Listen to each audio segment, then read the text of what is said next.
గిరిజన సారెను అందిస్తున్నారు. అలాగే అడవి తల్లికి మనపూర్వకంగా ఆంధ్రప్రదేశ్ రాష్ట్ర ప్రజలందరి తరపున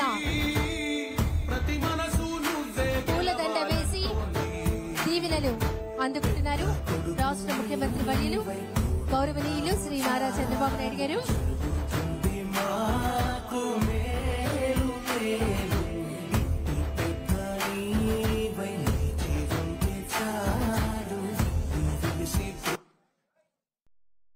అడవి తల్లి ఆశీస్సులు తీసుకుంటూ ఉన్నారు.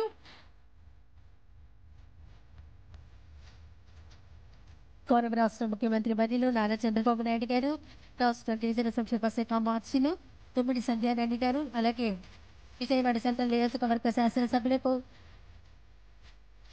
జ్యోతి ప్రజ్వలన కార్యక్రమంలో పాల్గొంటున్నారు రాష్ట్ర ముఖ్యమంత్రి వర్యులు.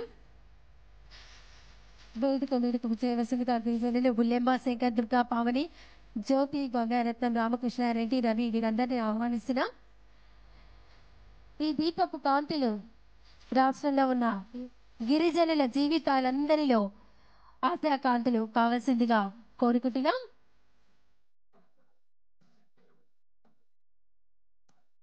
ధన్యవాదాలండి. ఇప్పుడు స్వాగతోపన్యాసం చేయవలసిందిగా జిల్లా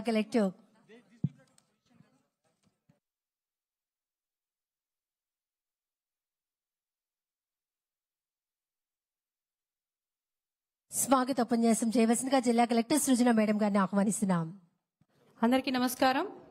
ప్రపంచ ఆదివాసీ దినోత్సవ వేడుకలకు విచ్చేసిన గౌరవ ముఖ్యమంత్రి గారికి మా జిల్లా తరపున స్వాగతం తెలియజేస్తున్నాను.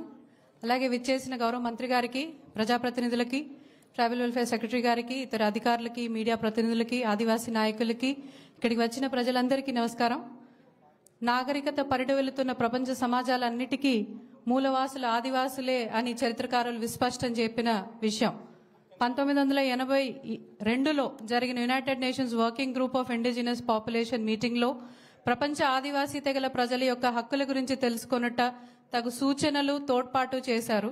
2014 నుండి ప్రతి సంవత్సరం మీటింగ్ జరిగిన ఆ రోజున ప్రపంచ ఆదివాసీ దినోత్సవంగా జరుపుకోబడుతున్నది.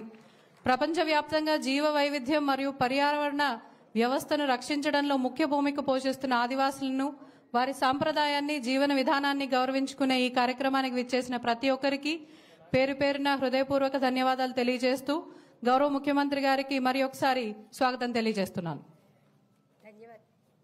ధన్యవాదాలు మేడం. గౌరవ రాష్ట్ర ముఖ్యమంత్రి వర్యులు కొమ్ము కోయ వారికి అందజేయడం జరిగింది. తర్వాత విజయవాడ సెంట్రల్ నియోజకవర్గ శాసనసభ్యులు గౌరవనీయులు శ్రీ బోండా ఉమామహేశ్వరరావు గారిని మాట్లాడవలసిందిగా కోరుతున్నాం.